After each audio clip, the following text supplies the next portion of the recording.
സംസ്ഥാനത്ത് 4 വർഷമായി മദ്യത്തിന് വില കൂടിയിട്ടില്ല എന്ന മന്ത്രി കെ.എൻ. ബാലഗോപാലിന്റെ അവകാശവാദം തെറ്റെന്ന് കണക്കുകൾ. 4 വർഷത്തിനുള്ളിൽ സംസ്ഥാനത്ത് 5 തവണ മദ്യത്തിന് വില കൂട്ടി. വർഷത്തിൽ 10 മുതൽ 50 രൂപ വരെയാണ് വർദ്ധിപ്പിച്ചത്. കഴിഞ്ഞ 4 വർഷമായിട്ട് മദ്യത്തിന് ചാർജ് കൂട്ടിയിട്ടുണ്ടോ? അന്വേഷിച്ച് നോക്കാം. കുടിക്കുന്ന ആരെങ്കിലും ഉണ്ടെങ്കിൽ ഈ ബവറേജസിലുണ്ടെങ്കിൽ ചോദിച്ചു നോക്കിയോ.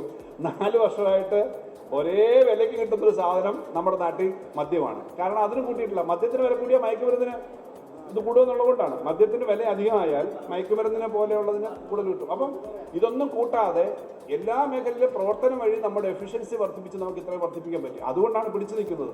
ധനമന്ത്രി കെ.എൻ. ബാലഗോപാൽ മദ്യത്തിന്റെ വില സംബന്ധിച്ച് കൊച്ചിയിൽ പറഞ്ഞ വാക്കുകളാണിത്. ധനമന്ത്രിയുടെ ഈ വാക്കുകൾ കണക്ക് വെച്ചൊന്ന് പരിശോധിക്കാം. 2021 ഫെബ്രുവരി 2 സംസ്ഥാനത്ത് പുതുക്കിയ മദ്യവില നിലവിൽ വന്നു. മദ്യവിലയിൽ 7% വർധന. ജവാൻ റമ്മിന് 420 നിന്ന് 450 2022 ഡിസംബർ 18 5% കൂട്ടി സംസ്ഥാനത്ത് മദ്യവില പുതുക്കി. നികുതി അടക്കമായിരുന്നു വർധന. മക്ഡവൽ റമ്മിന് 350 നിന്ന് 360 രൂപയായി. 2023 ഏപ്രിൽ 1 വീണ്ടും വില വർധന. 20 രൂപ മുതൽ 40 രൂപ വരെയാണ് വില കൂടിയത്.